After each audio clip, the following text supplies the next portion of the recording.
यहाँ पर पहुँचते हैं।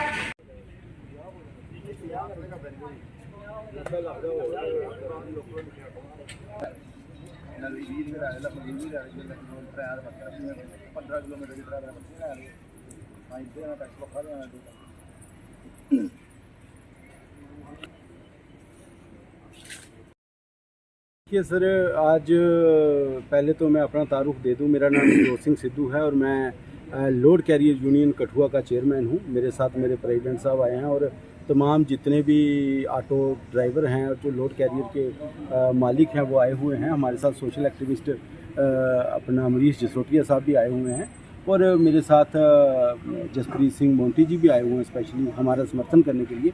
देखिए, ये समस्या जो है बड़ी, मैं समझता हूँ कि काफ़ी दिनों से इस समस्या से हम दो चार हो रहे हैं। हमने कई बार यहाँ पे डेपुटेशन दिए, कई बार हमने यहाँ नारेबाजी भी की, लेकिन हमारी समस्या का हल नहीं हुआ। देखिए, पिछली बार ये था कि यहाँ पे 20 रुपये म्यूनसिपलिटी की जो है पर्ची है कि जो बाहर से गाड़ी आई, जो कोई ऑटो आता है, महिंद्रा आता है, लोड कैरियर आता है, वो 20 रुपये वो पर्ची लेते हैं, एंट्री फीस होती है इनकी।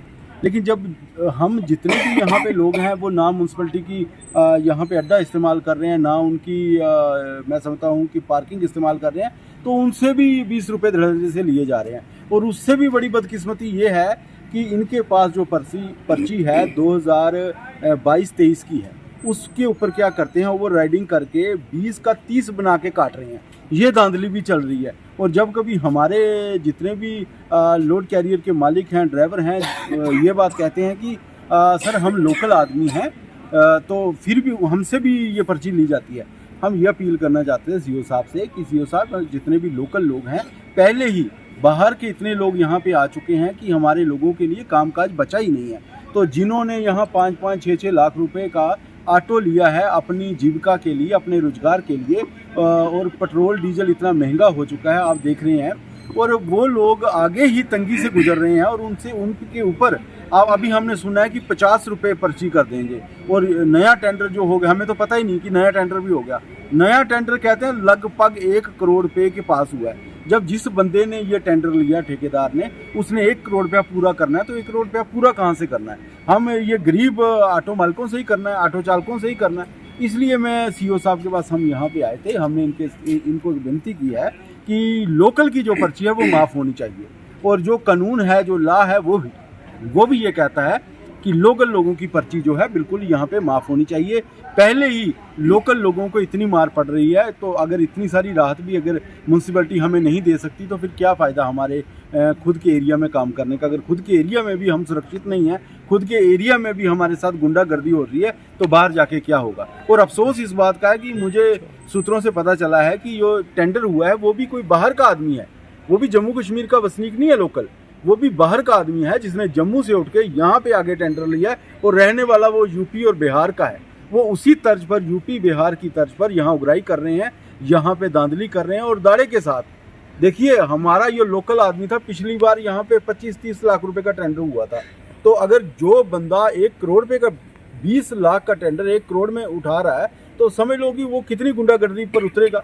अपने पैसे तो उसने पूरे करने हैं ना, पूरे करने हैं, मतलब वो डबल करेगा, वो कमाई करने के लिए यहाँ आया है। वो उन लोगों को, बाहर के लोगों को हमारे साथ क्या हमदर्दी है। इसलिए जो तमाम जितने लोग हैं, इनकी तरफ से मैं ये बात बता देना चाहता हूँ, म्यूनसिपलिटी के जो हमारे एग्जीक्यूटिव ऑफिसर यहाँ पे हैं, उनको ये बात बता देना चाहते हैं कि सर, रोजी रोटी और बच्चों की रोजी रोटी के ऊपर कुछ नहीं होता।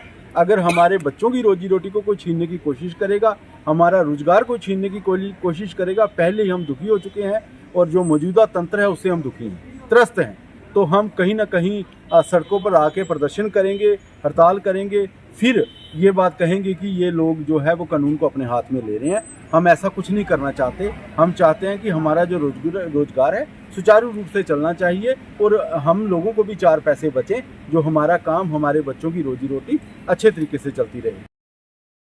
आज सभी जो कठुआ ज़िला कठुआ के अंदर, इस वक्त शहर कठुआ में इस वक्त आप देख रहे हैं, सारे लोड कैरियर यूनियन की तरफ से, और ये सारे जितने भी लोग हैं ये लोड कैरियर चलाते हैं अपना। सबसे पहली बात है कि इनकी जो मेन समस्या है वो कि जो इन्होंने पर्ची है जो म्यूनसिपैलिटी काटती है, वो इन्होंने 30 रुपये पर्ची कर दी अभी। पहली बात तो जो शहर के अंदर ऑलरेडी शहर के बाशिंदे हैं, जो शहर में अपना काम करते हैं, उनसे तो पर्ची वसूली नहीं जानी चाहिए। उनसे कोई भी चार्जेस नहीं लिया जाना चाहिए। हाँ, हालांकि जो बाहर से कोई आ रहे हैं उनसे आप लीजिए, उसमें कोई दो राय नहीं है, लेकिन जो शहर के अपने लोग हैं, अपने ही घर के अंदर ये पर्चियाँ देते फिरेंगे तो कमाई कहाँ से करेंगे। और पर्चियों के रेट भी इन्होंने बढ़ा दिए हैं इस तरीके से। और सुना है कि जिन्होंने टेंडर लिए हैं बाहर के कुछ लोग हैं, और गुंडागर्दी करके गुंडा टैक्स वसूला जा रहा है। म्यूनसिपैलिटी कठुआ सीईओ साहब को हमारा साफ संदेश है कि इस तरीके से आम व्यक्ति पर, गरीबों पर जुल्म डालना बंद कीजिए।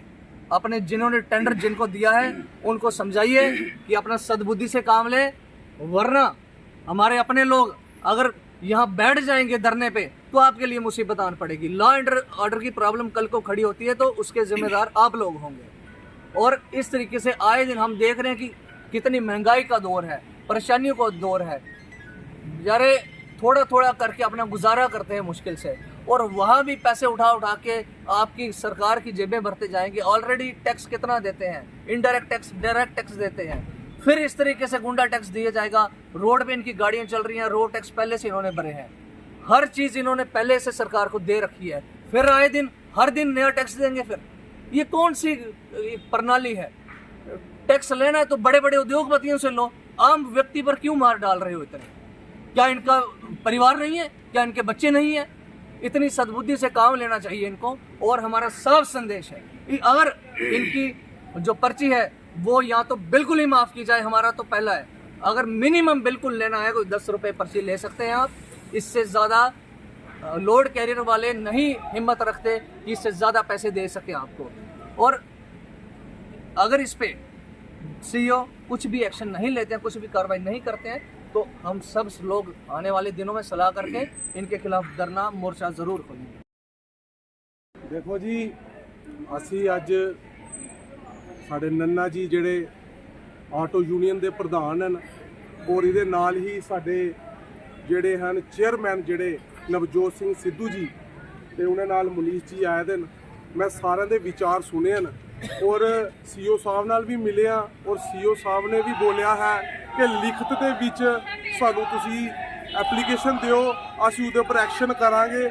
ਮਰ ਗੱਲ ਸਾਰੀ ਇਹ ਆਂਦੀ ਹੈ, ਸਾਰੇ ਮੇਰੇ ਭਰਾਵਾਂ ਨੇ ਇਹ ਗੱਲ ਆਖੀ ਹੈ ਕਿ ਜਿਸਲੇ ਅਗਰ ਜਿੰਨਾ ਵੀ ਜਿਹੜਾ ਮਸਲਾ ਹੈ ਇਹ ਪਹਿਲੇ ਟੈਂਡਰ ਗਿਆ 40 ਲੱਖ ਦਾ, ਹੁਣ 1 ਕਰੋੜ ਤੇ ਪੁੱਜ ਗਏ ਨੇ, ਉਹ ਵਸੂਲਿਆ ਕਿੱਥੋਂ ਜਾਏਗਾ? ਇਹੋ ਗਰੀਬ ਜਨਤਾ ਤੋਂ ਬਾਰ-ਬਾਰ ਅਸੀਂ ਉਹ ਰਿਪੀਟ ਨਹੀਂ ਕਰਨਾ ਚਾਹੁੰਦੇ, ਮਗਰ ਸੀਓ ਸਾਹਿਬ ਨੇ ਸਾਨੂੰ ਆਸ਼ਵਾਸਨ ਦਿੱਤਾ ਹੈ ਕਿ ਤੁਸੀਂ ਇਹ ਕੰਮ ਜੇ ਅਗਰ ਇਹ ਕੰਮ ਦੇ ਵਿੱਚ ਇਹ ਲਾਪਰਵਾਹੀ ਕਰਦੇ ਨੇ ਤੇ ਸਾਡੇ ਜਿਹੜੇ ਯੂਨੀਅਨ ਦੇ ਜਿਹੜੇ ਲੋਕ ਹਨ ਅੱਜ ਵੀ ਇਹ ਆਪਣੇ ਫੇਰੇ ਛੱਡ ਕੇ ਆਏ ਨੇ, ਕੋਈ ਐਵੇਂ ਨਹੀਂ ਆਇਆ ਸੜਕਾਂ ਦੇ ਵਿੱਚ। ਤੇ ਇਹਨਾਂ ਨੂੰ ਅਸੀਂ ਇੱਕ ਆਸ਼ਵਾਸਨ ਸਾਨੂੰ ਦਿੱਤਾ ਗਿਆ ਹੈ ਸੀਓ ਸਾਹਿਬ ਦੇ ਤਰਫੋਂ ਕਿ ਜਿੰਨੀ ਜਲਦੀ ਹੋ ਸਕੇ ਤੁਸੀਂ ਸਾਨੂੰ ਐਪਲੀਕੇਸ਼ਨ ਦਿਓ, ਔਰ ਐਪਲੀਕੇਸ਼ਨ ਵੀ ਅਸੀਂ ਅੱਜ ਹੀ ਦਿਆਂਗੇ। ਔਰ ਇਹਨਾਂ ਦਾ ਜਿਹੜਾ ਮਸਲਾ ਹੈ, ਦੇਖੋ ਜੀ, ਇੱਕ ਤੇ ਈ ਰਿਕਸ਼ਾ ਜਿਹੜਾ ਹੈ ਉਹਨਾਂ ਨੇ ਇੰਨਾ ਜ਼ਿਆਦਾ ਗੰਦ ਪਾਇਆ ਦਾ ਹੈ ਕਿ ਜਿਹੜਾ ਇਹਨਾਂ ਦਾ ਆਟੋ ਜਿਹੜੇ 3 ਟਾਇਰੀ ਜਿਹੜਾ ਇਹਨਾਂ ਦਾ ਕੰਮ ਹੈ ਉਹ ਕੰਮ ਉਹ ਸੰਭਾਲ ਕੇ ਬੈਠੇ ਦੇ ਨੇ। ਤੇ ਇਹ ਚੀਜ਼ਾਂ ਸਰਕਾਰਾਂ ਨੂੰ ਸੋਚਣੀ ਚਾਹੀਦੀਆਂ ਨੇ, ਇਹ ਚੀਜ਼ਾਂ ਮਿਊਨਿਸਪੈਲਿਟੀ ਨੂੰ ਸੋਚਣੀ ਚਾਹੀਦੀਆਂ ਨੇ। ਤੁਸੀਂ 1 ਕਰੋੜ ਤੱਕ ਤੁਸੀਂ ਤੇ ਆਪਣੇ ਪੈਸੇ ਪੂਰੇ ਕਰ ਲਏ, ਟੈਂਡਰ ਲੈ ਲਿਆ। ਮੈਂ ਤੇ ਉਹਦੀ ਵੀ ਗਲਤੀ ਨਹੀਂ ਸਮਝਦਾ ਜਿਹਨੂੰ ਤੁਸੀਂ 1 ਕਰੋੜ ਰੁਪਏ ਦਾ ਟੈਂਡਰ ਦਿੱਤਾ, ਉਹ ਤੇ ਗੁੰਡਾਗਰਦੀ ਕਰੇਗਾ। ਤੁਹਾਨੂੰ ਇਹ ਚਾਹੀਦਾ ਸਭ ਤੋਂ ਪਹਿਲੇ ਤੁਸੀਂ ਆਮ ਜਨਤਾ ਨੂੰ ਪੁੱਛਣਾ ਚਾਹੀਦਾ ਕਿ ਭਾਈ 40 ਲੱਖ ਰੁਪਏ ਦਾ ਗਿਆ ਤੇ ਕਿੰਨੀ ਸਾਡੇ ਕੋਲੋਂ ਅਸੀਂ ਰਕਮ ਵਾਪਸ ਬਰਾਮਦ ਕੀਤੀ ਗਈ ਹੈ। ਤੇ ਇਹ ਚੀਜ਼ਾਂ ਸਾਰਾ ਕੁਝ ਸੋਚ ਕੇ ਟੈਂਡਰ ਪਾਉਣਾ ਚਾਹੀਦਾ, ਨਾ ਕਿ ਹਵਾ ਦੇ ਵਿੱਚ ਸਾਰੀਆਂ ਗੱਲਾਂ ਤੈਅ ਕਰਨਾ। ਉਹ ਚੀਜ਼ਾਂ ਆਮ ਲੋਕਾਂ ਦੇ ਜਿਹੜਾ ਖੂਨ ਚੂਸ ਕੇ ਨਿਕਲਦੀਆਂ ਨੇ, ਉਹ ਚੀਜ਼ਾਂ ਬਹੁਤ ਹੀ ਜ਼ਿਆਦਾ ਗਲਤ ਹਨ। ਮੈਂ ਇਹਦੇ ਵਿੱਚ ਲਾਸਟ 'ਚ ਇੱਕ ਵਾਰ ਕਹਾਂਗਾ, ਈ ਰਿਕਸ਼ੇ ਨੂੰ ਵੀ ਅਸੀਂ ਅੱਜ ਸੀਓ ਸਾਹਿਬ ਦੇ ਅੱਗੇ ਮੁੱਦਾ ਜ਼ਰੂਰ ਰੱਖਿਆ ਕਿ ਜਿਹੜਾ ਈ ਰਿਕਸ਼ਾ ਹੈ ਇਹਨਾਂ ਨੇ ਇੰਨਾ ਜ਼ਿਆਦਾ ਜਿਹੜਾ ਹੈ 100 ਰੁਪਏ ਦੇ ਵਿੱਚ ਹੀ ਇਹ ਚੱਲ ਜਾਂਦੇ ਨੇ, ਜਿੱਥੇ 300 ਰੁਪਏ ਦਾ ਫੇਰ ਹੁੰਦਾ ਉਹ 100 ਰੁਪਏ ਚੱਲ ਜਾਂਦੇ ਨੇ। 50 ਰੁਪਏ 'ਚ ਇੰਨਾ ਉਤਰ ਚੁੱਕੇ ਨੇ ਕਿ 50 ਰੁਪਇਆ ਲੈ ਕੇ ਵੀ ਉਹ ਫੇਰਾ ਲਾਉਂਦੇ ਨੇ। ਜਿਹੜਾ ਕਸਟਮਰ ਹੈ, ਮੇਰੇ ਜੈਸਾ ਕਸਟਮਰ, ਉਹ ਤੇ ਆਖਿਆ ਮੈਂ 50 ਰੁਪਏ 'ਚ ਬੋਲਿਆ, ਮੈਂ ਕਿਉਂ 100 ਰੁਪਇਆ ਖਰਚਾ? ਇਹ ਸਾਰੀਆਂ ਹੀ ਚੀਜ਼ਾਂ ਜਿਹੜੀਆਂ ਨੇ ਇਹਨਾਂ ਦੇ ਖਿਲਾਫ ਹਨ। ਅੱਜ ਇਹ ਸਾਰੇ ਮੇਰੇ ਭਰਾ ਹਨ, ਸਾਰੇ ਅਸੀਂ ਆਇਆ। ਜੇ ਆਉਣ ਵਾਲੇ ਸਮੇਂ ਦੇ ਵਿੱਚ ਇਹ ਮਸਲਾ ਹੱਲ ਨਹੀਂ ਹੋਇਆ ਤੇ ਅਸੀਂ ਇੱਥੇ ਮਿਊਨਿਸਪੈਲਿਟੀ ਦੇ ਅੰਡਰ ਆ ਕੇ ਸਾਰੇ ਧਰਨੇ ਦੇ ਵਿੱਚ ਬੈਠ ਕੇ ਇਹਨਾਂ ਦਾ ਸਮਰਥਨ ਦੇਵਾਂਗੇ ਔਰ ਇਹਨਾਂ ਦਾ ਨਿਸ਼ਾਨਾ ਪਛਾਨਾ ਇਹਦੇ ਨਾਲ खड़े रहेंगे। जय। पहले मैं आपको बता दूं कि मेरा नाम प्रितपाल सिंह है और मैं load carrier union district Kathua का प्रेसिडेंट हूं। सबसे पहले मैं अभी आप मीडिया भाई बंधुओं का धन्यवाद करता हूं जो हमारी एक कॉल पर हमारे यहाँ पहुंचे और आपने हमेशा हमारी जो आवाज़ है हमारे ट्रांसपोर्टर्स भाइयों तक पहुंचाने की कोशिश करी है। विशेष तौर पर मैं धन्यवाद करता हूँ हमारे म्यूनसिपैलिटी कठुआ के जो सीईओ साहब हैं नीना सैन जी का। मैं समझता हूं कि अभी इस टाइम पे उनका काफ़ी बिजी शेड्यूल जो चल रहा है, उसके दौरान भी उन्होंने हमें टाइम दे के हमारी समस्या को सुना है और हमारी बात जो आगे पहुंचाने की उन्होंने हमें वादा करा है। और मेरे बड़े भाइयों ने आपको सारी डिटेल्स जो है प्रॉपर तौर पर क्लियर कर दी है कि हम किस सिलसिले में अपने म्यूनसिपैलिटी सीओ साहब के पास आए थे। और मैं आपका ज़्यादा टाइम बर्बाद ना करते हुए और अपने सभी साथियों का टाइम बर्बाद ना करते हुए आपके द्वारा, आपके चैनल के द्वारा कुछ मैसेज जो हैं अपने ट्रांसपोर्टर्स और औद्योगिक के जो क्षेत्र के जो लोग हैं उन तक मैं एक मैसेज पहुंचाना चाहता हूं। सबसे पहले जो मेरे ट्रांसपोर्टर्स भाई हैं उनको मैं बता दूं कि ये जो यूनियन है, इस यूनियन का नाम लोड कैरियर यूनियन पूरी डिस्ट्रिक्ट की एक ही इकलौती रजिस्टर्ड यूनियन है। और इस यूनियन के अंदर 3 व्हीलर से लेकर 22 फुट कैंटर तक जो गाड़ी है वो हमारे पास अवेलेबल है और हमारे अंडर आती है। और दूसरी बात, जितने भी ट्रांसपोर्टर्स भाई हैं जिनको नहीं पता है कि हमारी यूनियन बन चुकी है, उनको मैं बता दूं कि जितनी जल्दी हो सके अपनी यूनियन के साथ कांटेक्ट करें, ताकि आपकी जितनी भी समस्याएं हैं आपके अपने इलाकों में, हम उससे मिलकर उनको उन समस्याओं का हल निकाल पाएँ। दूसरा जो मेरा मैसेज है वो हमारे जो औद्योगिक क्षेत्र के जो लोग हैं, इंडस्ट्रियलिस्ट, हमारे जो लोग हैं, जो हमारे नेता लोग हैं, उनका कहना है कि जो कठुआ डिस्ट्रिक्ट है वो एक इंडस्ट्रियल हब बन चुकी है। आप भी अच्छी तरह जानते हैं अलग अलग क्षेत्रों में जो है इंडस्ट्रीज बन चुकी हैं, लेकिन फिर भी इंडस्ट्रीज बनने का जो है हमारे ट्रांसपोर्टर्स भाइयों को कोई बेनिफिट नहीं मिलता है, क्योंकि जितनी भी उनको गाड़ियों की ज़रूरत पड़ती है वो सारी की सारी गाड़ियाँ जो है वो बाहर से हायर करते हैं। मेरी उनको एक रिक्वेस्ट है, अदरवाइज़ आपको जो मेरी बात को समझना है समझ लीजिए, मेरी आपको एक रिक्वेस्ट है कि आपको जब भी गाड़ी की ज़रूरत पड़ती है सबसे पहले आप जो प्रेफरेंस है लोकल गाड़ी को दें, चाहे वो 3 व्हीलर है चाहे वो 4 व्हीलर है। दूसरा मैं मैसेज देना चाहता हूँ, जितने भी मंडी के जो अपने आरती हैं वो भी बाहर की गाड़ियां हायर करके उनसे अपनी सब्जी या फ्रूट मंगवाते हैं, उनको भी ये रिक्वेस्ट है कि आपके पास मंडी में भी गाड़ियां खड़ी रहती हैं और आपका फर्ज बनता है पहले लोकल्स को काम देना, क्योंकि ये जितने भी मेरे भाई बंदे खड़े हैं ये सब अपना दिहाड़ी तोड़ के यहाँ पे खड़े हैं और इनके पास कोई काम नहीं है। और नहीं, ऐसा क्यों देखा जाता है कि हर बार बाहर की बताऊँ कि जो बाहर की गाड़ियाँ हैं वो कम रेट में यहाँ पे आती हैं, वो कम रेट में यहाँ पे इसलिए आती हैं क्योंकि जो वो सामान लेके हमारा यहाँ पे आती है, यहाँ से दूसरा लोड फिर उठा के लेके जाते हैं, इसलिए उनको यहाँ पे हायर किया जाता है। और तीसरी बात मैं बता दूँ, जो ई रिक्शा वाले हैं आज के टाइम में उन्होंने भी बहुत ज़्यादा गदर मचा रखा है। उनका काम है सवारी उठाना, लेकिन वो क्या कर रहे हैं कि दिन भर दिन हमारी गाड़ियों का जो 3 व्हीलर लोड कैरियर है उनका लोड उठा के चल रहे हैं। अगर उन्होंने ये काम करना है तो हम एक काम करते हैं, अपनी गाड़ियाँ जो म्यूनसिपैलिटी के अंदर जो आरटीओ ऑफिस में जाके खड़ी कर देते हैं, लॉक लगा देते हैं, वो जो सरकारी डिपार्टमेंट वाले हैं हमारे फैमिली का खर्चा उठा ले, हमारी गाड़ी की जो इंस्टॉलमेंट है वो दे दें। मेरी खुले तौर पर जो ई रिक्शा यूनियन जो रजिस्टर्ड नहीं है फिर भी उन्होंने अपना एक प्रेसिडेंट बना रखा है, वो मेरे माता पिता समान है। मैं उनको चेतावनी देता हूँ कि अपने ई रिक्शा वाले जो हैं उनको एक बार समझा दीजिए, अदरवाइज आगे जब भी हम किसी गाड़ी में ई रिक्शा में स्पेशल तौर पर अगर कोई हम लोड देखेंगे, उस गाड़ी को यूनियन जो है उस गाड़ी को जब्त करेगी, उसका चालान कटवाएगी, उसको सीज करेगी और जो सामान किसी भी कस्टमर का या किसी भी दुकान से उठा उसका जिम्मेदार वो खुद होगा, सीधी तौर पे जो बात है। और मैं जितने भी होलसेलर हैं, जितने भी अभी गर्मियों का दौर आया तो एसी बिल्कुल जो है वो सबसे ज़्यादा बिकता है, तो जितने भी दुकानदार हैं अपना पैसा तो वो इकट्ठा कर लेंगे कस्टमर से, लेकिन वो कस्टमर को खुश करने के लिए ई रिक्शा को हायर करते हैं, जबकि जो किराया हमारा 150-200 रुपये है, ई रिक्शा वाला 50 रुपये लेके चला जाता है। तो इसीलिए मेरी उनको भी एक रिक्वेस्ट है, अदरवाइज़ आप अपनी इस जो गलती जो आप दोबारा दोहराओगे, ई रिक्शा को हायर करके उसमें जो लोड भेजोगे उसके जिम्मेदार आप खुद होंगे, क्योंकि मेरे जितने भी भाई बंधु यहाँ पे आए हैं जल्दी हम ARTO साहब के पास भी पेश होंगे, जल्दी हम उनकी परमिशन से कानूनन तौर पर अपनी एक टीम भी तैयार करेंगे। जहाँ पर भी हमें ऐसी कोई मौजूदा गलती दिखाई देगी हम उस पर स्ट्रिक्ट एक्शन लेंगे। धन्यवाद।